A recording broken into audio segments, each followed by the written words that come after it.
Good afternoon, everybody. Happy Friday. I want you to note, there's a clock up there now.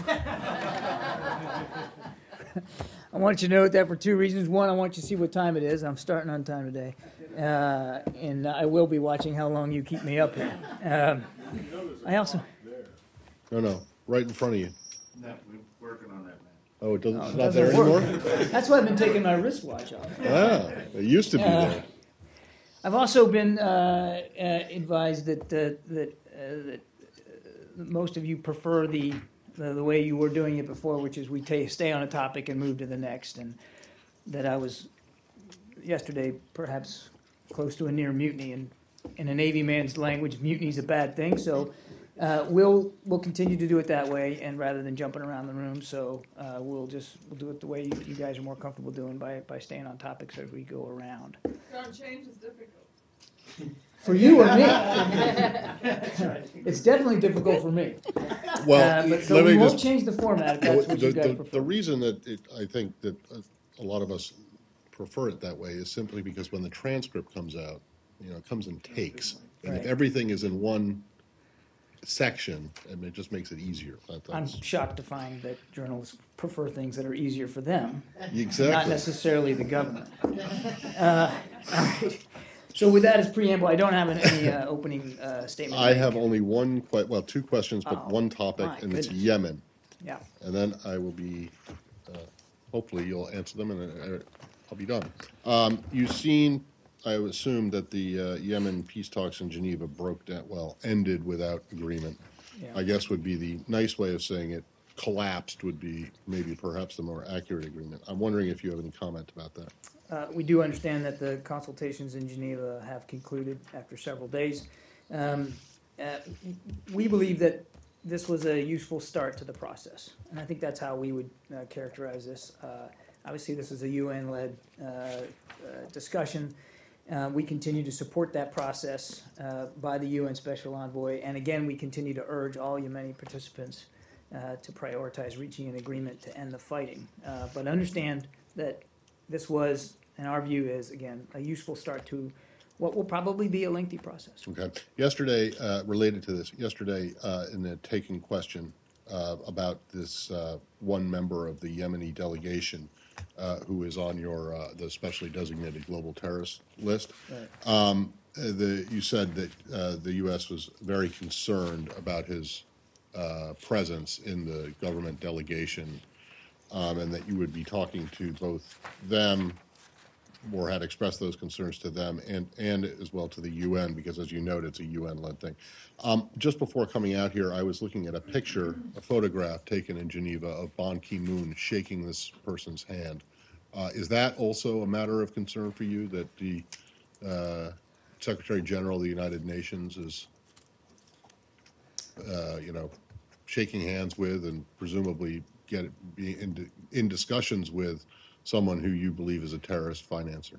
I don't know that I'd make a comment on a specific photograph, Matt, but I would say again that we are still concerned that the government of Yemen would form a delegation for these kinds of talks and include a known financier of international terrorism. We've discussed those concerns, obviously, with the UN. But again, I'd refer you to them for any additional information about that. Okay. Yemen as well. Yet the UN says that it's still hopeful that those talks can come back together and that the door remains open. Yeah. How quickly do you think that needs to happen to continue the momentum of these talks? And are there efforts going on the side between you and the Saudis and others, as last time, to try to redouble efforts? I'm not aware of any efforts on the sides, Leslie. And as for time, I think we'd be loath to, here in the United States, to put a timeline and a schedule on this. This is a UN process. We obviously are supportive of that process and respectful of that.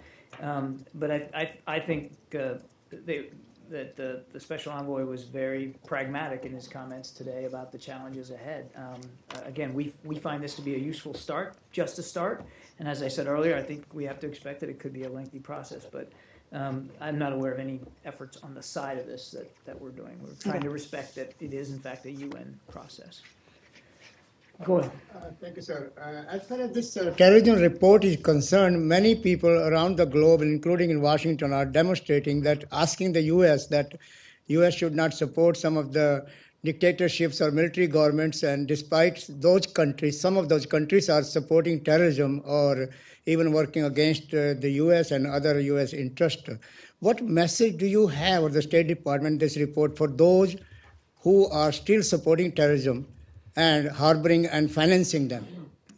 I think you saw that we released a report today and had a pretty, I think, fulsome briefing on it earlier this morning. I mean, we've made it very, very clear our concerns about international terrorism and those states that support that terrorism. Nothing's changed about that. I think we've also made clear that one of the ways you get at this, aside from the kinetic side of it, which we all talk about and focus on a lot, is on trying to work with partners and building their capacity to deal with the threat of terrorism inside their borders. I mean, it's got to be a shared effort by us and our friends and partners around the world. And sir, just to follow quickly, Mr. Kailash Satyarthi, who is the Nobel Peace winner this year, he was at the Lincoln Memorial and also speaking at a number of groups in Washington. And he said that as far as this upcoming report, and I think he met somebody also here at the State Department, as far as trafficking is concerned and child labor and child trafficking, and he's speaking against all those, as far as trafficking is concerned. What he's asking the UN and the US, that there should be some kind of in the development agenda for against the child labor. I don't have a dossier on all the efforts here at the State Department against child labor, but I know this is obviously an issue that we focus on human rights writ large on at the State Department, including those kinds of activities. I didn't see those comments either, but clearly we would share those kinds of concerns over that. And again, this is something we're focused on pretty broadly, pretty deeply here. Yeah. Brian. Thank you, sir. I was wondering if maybe you did see the comments of Russian President Putin today in St. Petersburg. They were somewhat varied on certain issues, but on Ukraine he had a couple references. Are we moving to Ukraine, or are we This is stay on the terror report? Are we doing subject by subject? Or? Go ahead. I'm sorry, I didn't mean to interrupt you, but I thought we established at the beginning of the briefing we want to stay on subjects. On the terror report, you saw the numbers. You saw that Ambassador Cade now does not challenge the University of Maryland numbers.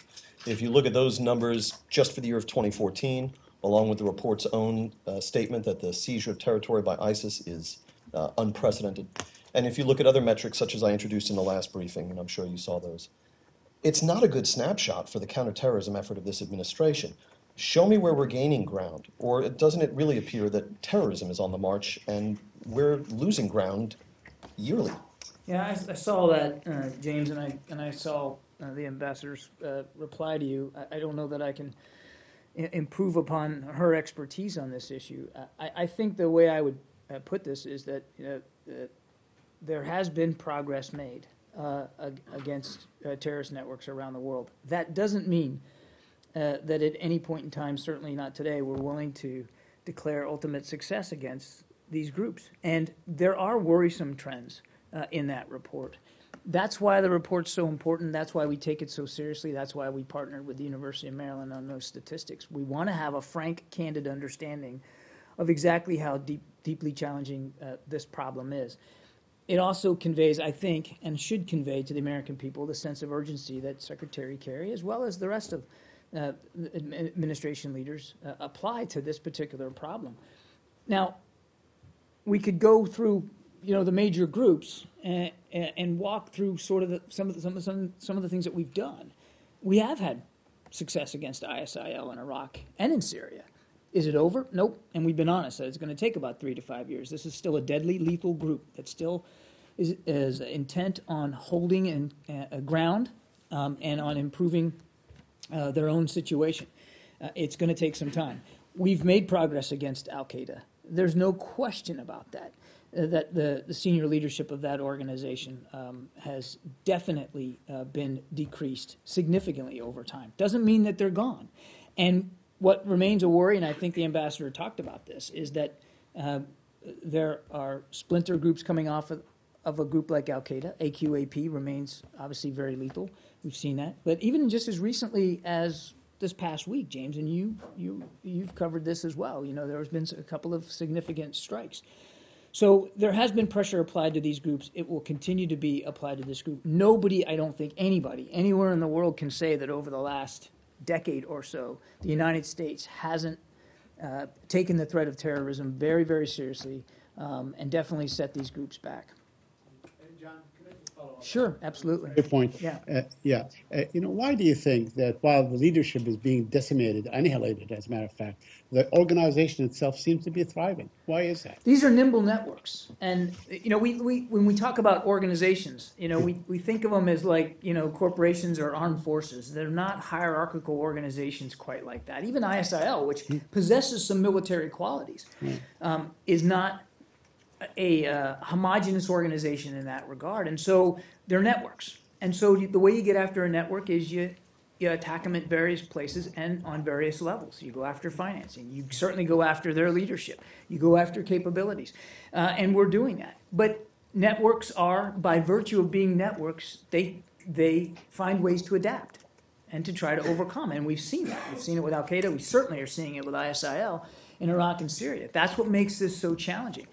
The other thing that I'd point out, to James' very excellent question, is that it can't just be the United States. And so while we talk about this report, and it's a United States State Department report, you're absolutely right about that, and I think it was a very frank assessment.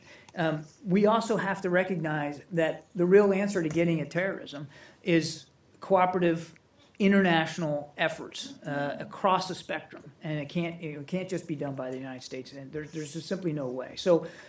And this is a long answer to your question, but it's because they're networks, and networks behave differently than set-piece organizations that you have to approach it from a much wider perspective. Yeah, Carol.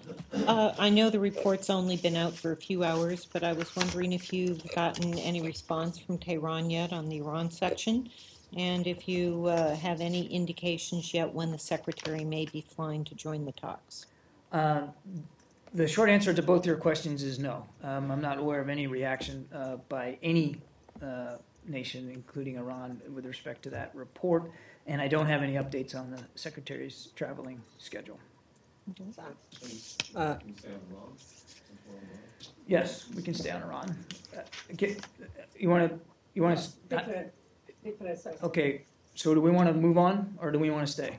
Stay in the region? Stay in the region. Okay, I'll come back. Promise. Thank you very much. In your briefing 2 days ago, you stated from the podium that Iran must give the IAEA the access that they need to resolve any possible military dimensions of their program. And I just want to confirm with you that it is the policy of the United States that Iran must resolve those questions, not just address them. We've talked about this before, James, that as part of any deal, and before there can be a deal, it needs to be determined, and this is something that was agreed to both in November and then in Lausanne in the spring and April, that the IAEA will have the access that they need to resolve their concerns about the possible military dimensions of Iran's nuclear program, past and present. Jenny? Sorry. Wait. That they will have, so they will get the access before the deal is I signed? didn't say that. I said Aha. that. I said that in order for there to be a deal, they have to have. Iran has to. They have to have provided the parameters for the access that IAEA needs. But you realize the problem with that. Iran has made promises, many promises in the past, and not followed through or fulfilled them. So.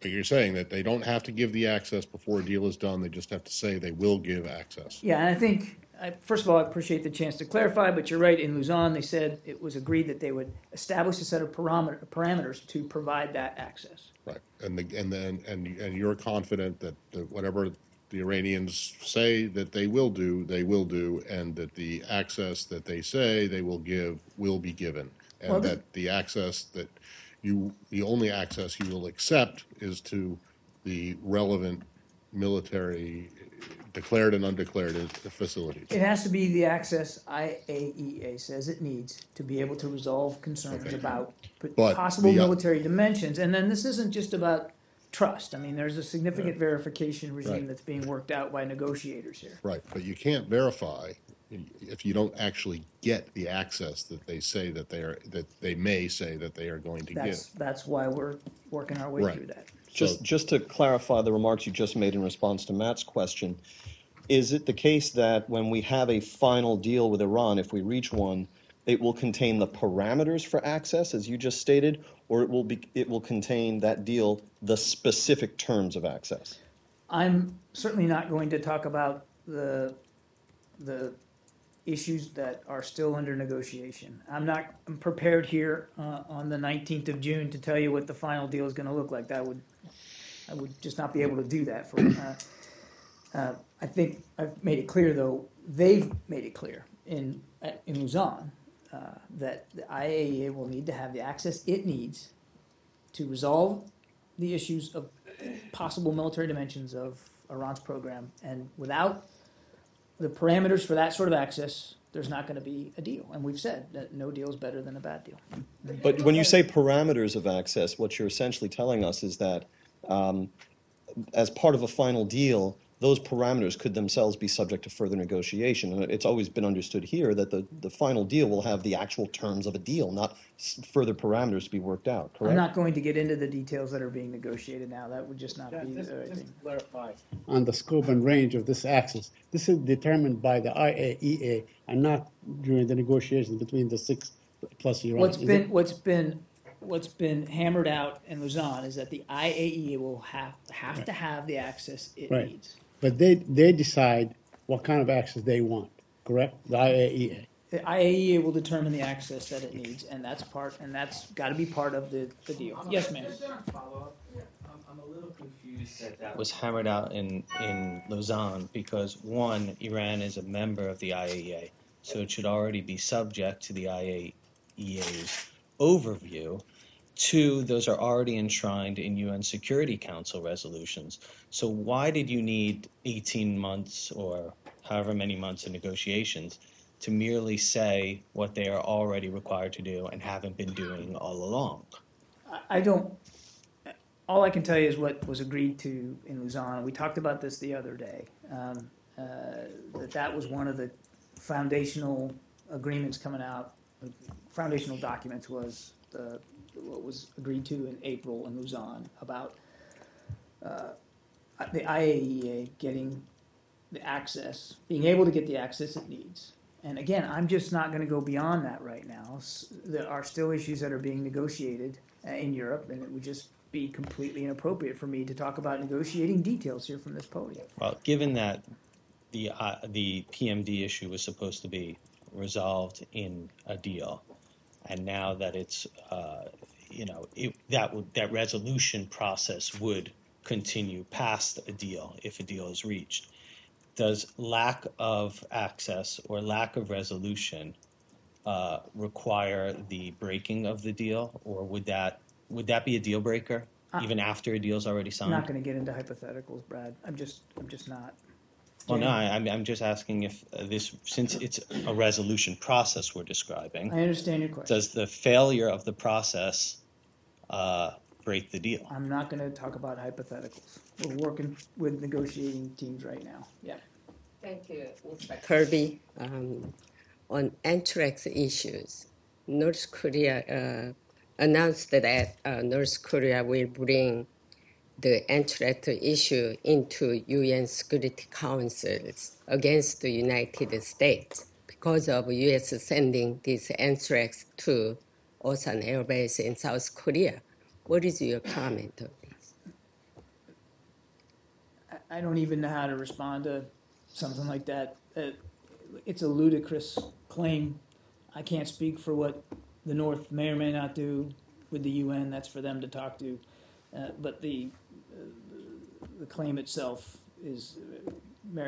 doesn't deserve any kind of. So what is the status of investigation about this anthrax? Now, still ongoing investigation about the anthrax issue. I would refer you to my colleagues at the Pentagon for that. That's their issue, not here.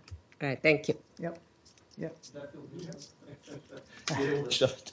I've been doing a lot of that lately. Do you have any information about the report about a shooting incident in the West Bank today? We have scant information. I want to say a couple of things right off the bat. First of all, our condolences go out to the family of what we understand to be at least one of those individuals who was killed in this deadly shooting. Certainly, our thoughts and prayers go out to them. And the second thing I'd say is, as always, we condemn any violence against civilians there. Completely unacceptable. And then our understanding is it's under investigation, and we'll certainly look to see what they find in there. But again, our thoughts and prayers go out to the families of the victims. Thank you. We're gonna Russia? sure.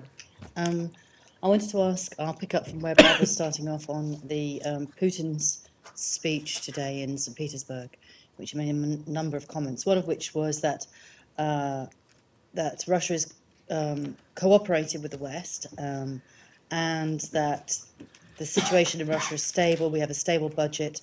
Our financial and banking systems have adapted to the new conditions.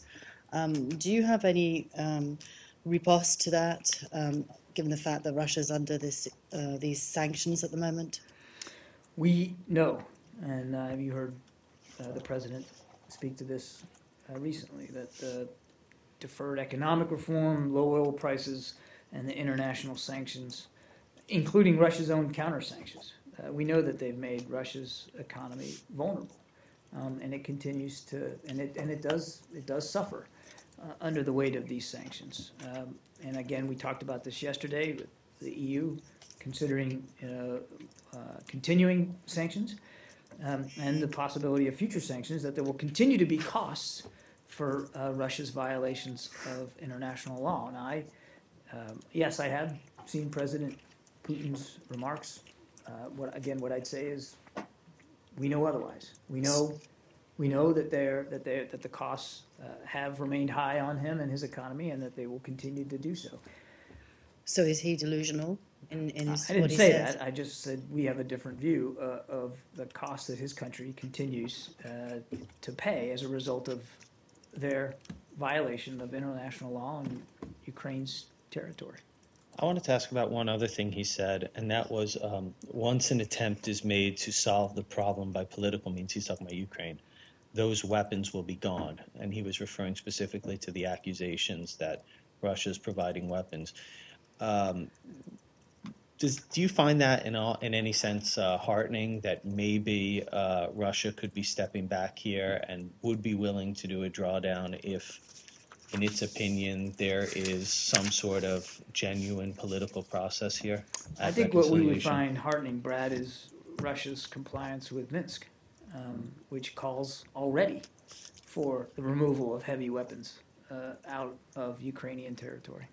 Do you think, you would challenge the notion that there hasn't been a political process at this point, that there hasn't been a political attempt to solve this peacefully? Difficult to have a political solution when you've still got thousands of combined Russian separatist forces inside Ukraine fomenting violence and instability and violating the agreement that they signed up to pursue. One more on Russia, if that's okay. Sure. I wanted to ask about the freeze of some of the Russian state companies in Belgium, which happened yesterday. And I believe there could be moves possibly to, which are linked to UCOS. There could be similar moves to do that in the United States. Is that something you've heard of? You're going to have to let me take that question, Joe. Okay. Yeah, I'm just not prepared to answer that one today. Okay. Could you comment on Mr. Putin's meeting with the Saudi defense minister? They've agreed apparently on an arms deal of like 90 whatever they call them, tanks and many others, a number of T-90 tanks and so on, and 400 SS missiles and all this. Do you have a comment on that? I haven't seen the details of a deal between President Putin and the Saudis on weapons, but look, more broadly, now's not the time for business as usual with Russia. Right. We've been pretty clear about that. Mm-hmm. Many of our partners are clear about that. Mm-hmm.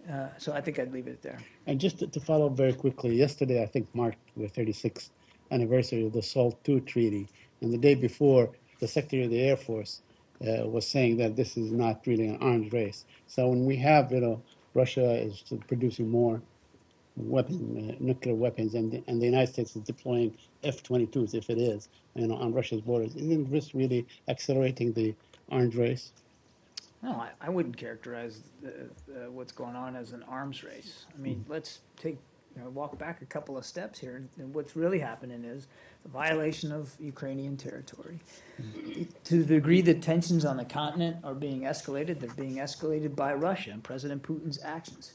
And what we've done, and we will continue to do, is reinforce our commitments to our allies and partners on the continent of Europe, particularly to stress again the seriousness with which we take our Article 5 commitments.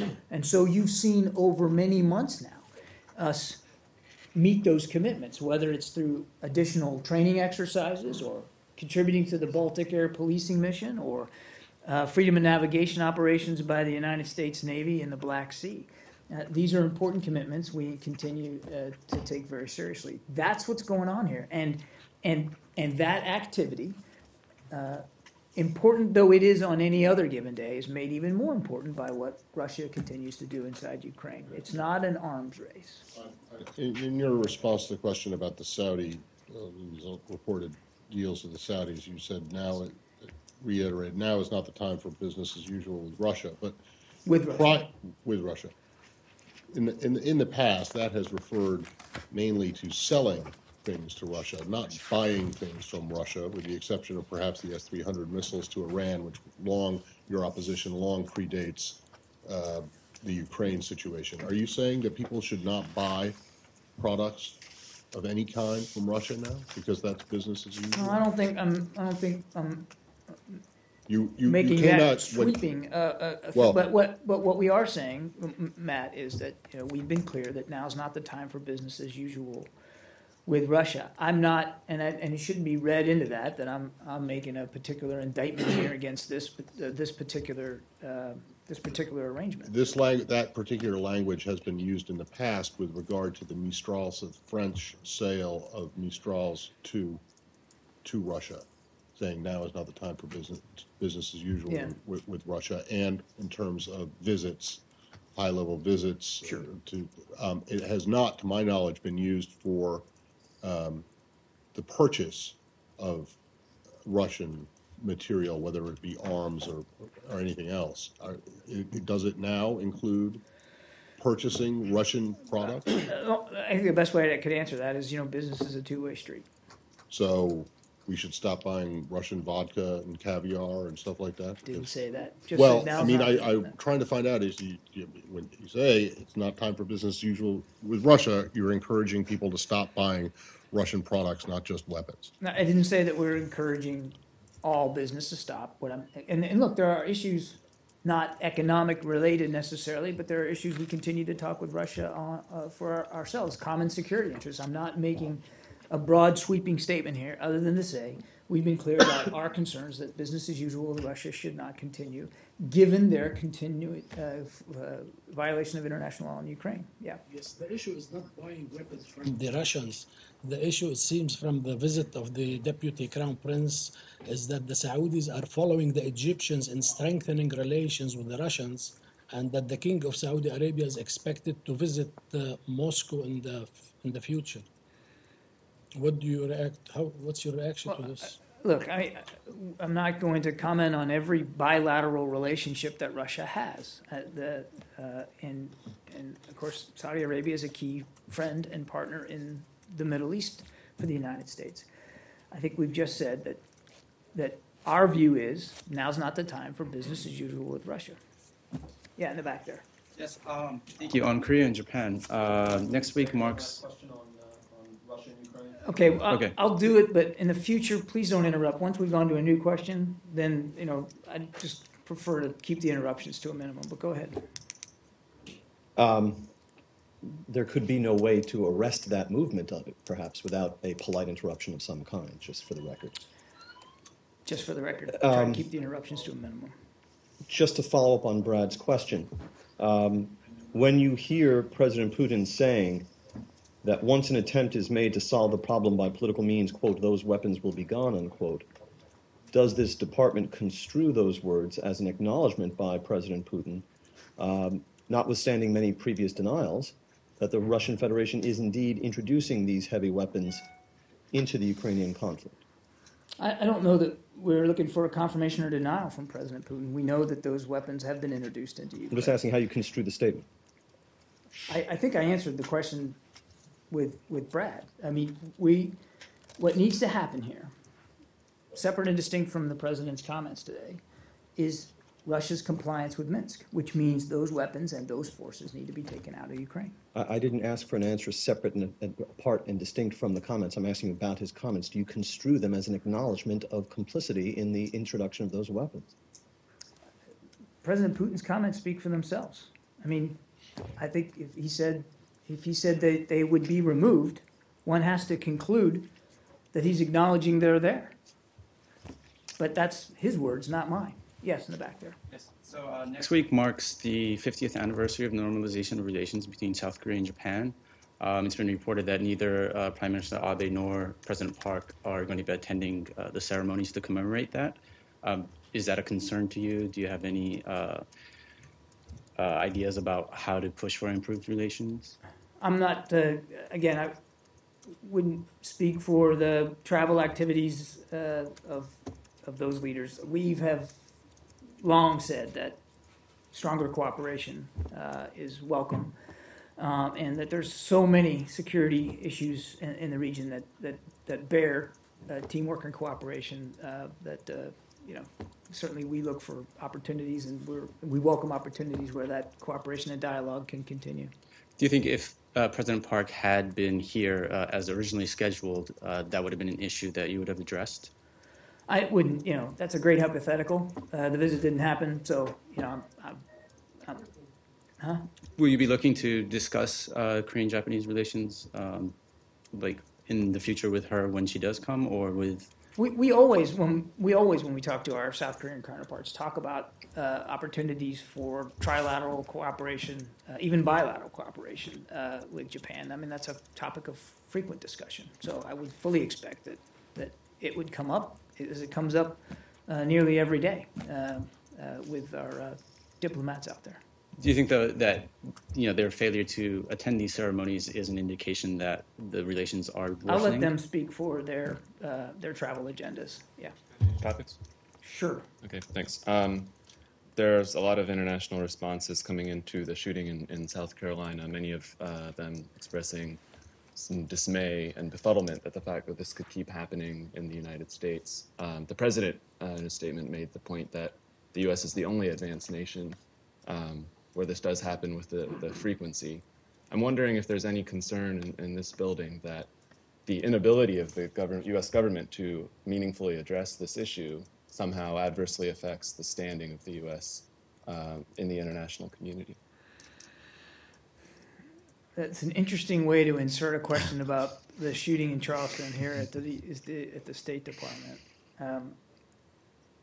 But since you did, Secretary Kerry certainly extends his condolences and thoughts and prayers to the families who were so deeply, tragically affected by this shooting. It's not our place to speak to what is essentially a law enforcement issue here in the United States. And as for our standing around the world, I think the Secretary has been very clear and emphatic about the need for continued American leadership in the world on so many issues in so many areas, and that leadership is wanted and needed out there.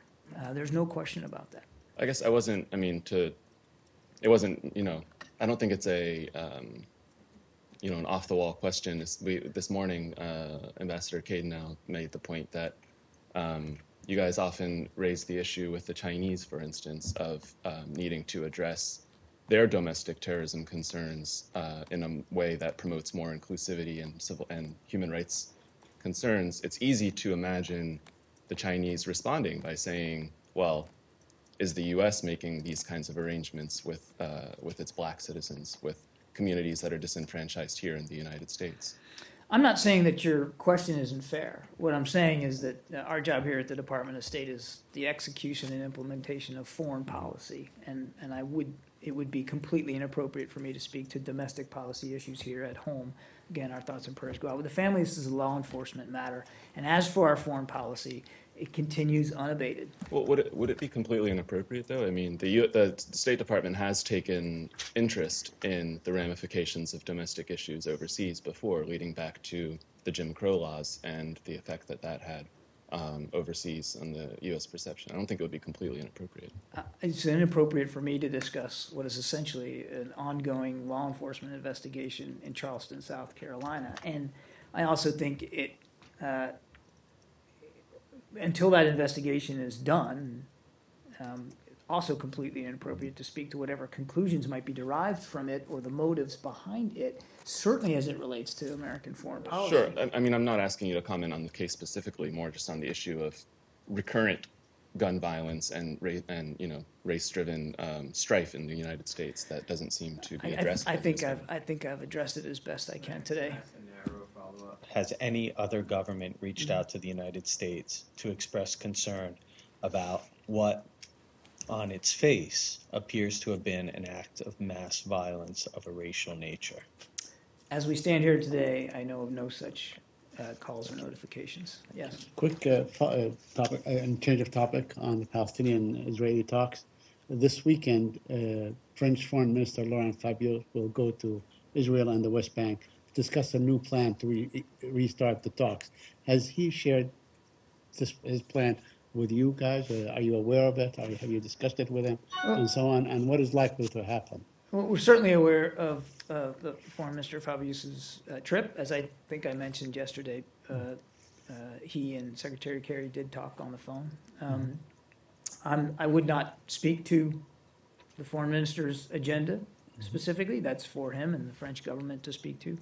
But I think it's fair to say that both Foreign Minister Fabius and Secretary Kerry share a sense of importance about the Middle East peace process. And again, from our perspective, nothing's changed about our policy of favoring a two-state solution with agreements that are worked out between the two parties. Mm-hmm. But the United States insists on face-to-face talks that are not under any kind of international umbrella. What if the plan Mr. Fabio has in his pocket calls for some sort of an international cover at the UN or elsewhere? Would you support that? Terrific hypothetical that should be asked of Foreign Minister Fabius. We've made clear what our policy is with respect to Middle East peace. Yes, ma'am. A follow-up question regarding Ambassador Shannon's meeting with Venezuelan officials in Haiti. After the meeting, Senator Marco Rubio said he'd urged Secretary Kerry to clarify that to Venezuela that the U.S. would not renew an exchange of ambassadors until human rights were respected, political prisoners were freed, and elections were scheduled. Do you know if the Secretary or anyone else at State has responded to Rubio's request? We are aware of the Senator's letter. We'll answer it in due time, of course. I don't have any updates for that response. And again, I'd also, as you know, when we respond to members of Congress, we don't do so in a public fashion. But we are in receipt of the letter, and we will work up a response to the Senator as expeditiously as possible. Do you think the concerns raised are justified? Look, we share many of the Senator's concerns. There's no question about that. But I don't want to get ahead of correspondence with a member of Congress that hasn't happened yet. But certainly we do share some of those concerns. Yeah, James. Just very briefly on the Clinton emails, has there been any progress in determining where the failure in the chain of custody, if you will, developed such that the Blumenthal emails, some 60 of them, were not turned over to the Benghazi Committee? Was that a failing on the part of Secretary Clinton and her team or this building? The question presupposes a failure, and I don't know that we're in a position to make such a declaration today. We are still going through all of the emails that former Secretary Clinton turned over to us, as you know, James, and we've already turned over some 300 of them to the Select Committee. We haven't, the committee has not provided the department with a copy of the emails it's received from Mr. Blumenthal.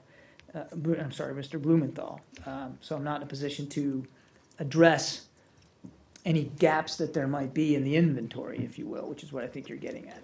Well, it's clear that there was a gap. In other words, the department, in attempting to be fully responsive to the select committee, turned over some 300 emails, as you just noted.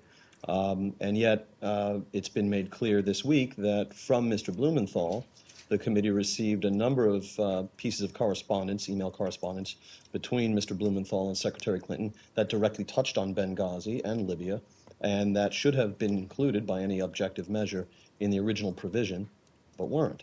So that would, in fact, represent a failure at some point along the line of provision, would it not? What I can tell you is that after receiving the emails from former Secretary Clinton, we went through them all and gave to the select committee those that we felt best met their request, which was for Benghazi-related emails. And out of that process came, I think, 296 emails that this department felt best met that requirement. But look, James, we continue to go through the thousands and thousands of others, and we will make those public through the FOIA process in time. I can't speak to whether or not there were emails that Mr. Blumenthal provided that we haven't just decided not to, or were not provided to us. We tried to meet in good faith the Select Committee's requirement for Benghazi-related emails, and this department believes strongly that we met that requirement. And again, we continue to go through them. And in making that good faith determination for provision, where warranted, we can agree that the mention of the word Benghazi in such email correspondence would in fact be sufficient to warrant provision by this department, correct? I don't know all the parameters by which those analyzing them made those determinations, but I mean, clearly Benghazi as a word you would think would be significant in that, but I don't know the exact parameters by which they decided to include or exclude. But I can tell you, and Secretary Kerry was very clear with the staff about this, that he wanted to be as inclusive as possible in meeting the Select Committee's requirements, but without having, seen exactly what Mr. Blumenthal provided. It's very difficult to match that up against whether, our inventory or the original source. Are you asking the committee to see what Mr. Blumenthal No. provided? No, we have our mandate. Our mandate is clear, and that is to take the emails that were provided by former Secretary Clinton and make them public in a responsible, thorough process, and that process continues. Sorry, I don't understand this standard that you just gave in your response. What do you mean best met the request? Shouldn't the standard be meets the request, Yes. not best met? I mean, by best met, you could say that you could leave out a whole lot of stuff and still say that you best met the requirement. I wouldn't or- read too much into my use of the adverb met. I mean, Okay, so obviously, we have an obligation to meet the requirements, and we are. So you met the requirements. You We didn't believe just we did. best meet the requirements. We believe we did. You shouldn't read into that Well, clever use of an adverb that I was trying to be careful in dancing around okay, inclusiveness but you here. just we're Well, are the we reports pay attention. I know you pay Diplomacy is attention often to words. decided in various gradations of words. I take the point. Yes, Leslie? Please. The Secretary, is this his first full day back? Full day back here at the State Department. Department. No, I mean, he came in a little bit yesterday afternoon. I think for most of today, he's actually working out of his house, out of his home. Oh, in okay. I Washington, thought I saw a DC. photograph. Yeah, we did. We posted a photograph of him last night at his desk. Oh, last night. Okay. But I don't believe he's come in yet today. Okay. If I can have a timely quick question, please. On Sunday, January 21st, is the International Day of Yoga declared by the United Nations under the Prime Minister of India, Mr. Narendra Modi. My question is if Secretary has any comments or if the State Department supports it. I don't think the State Department's going to take a position on International Yoga Day, but we certainly wish everybody welcome. Which position would that be? Downward facing dodge.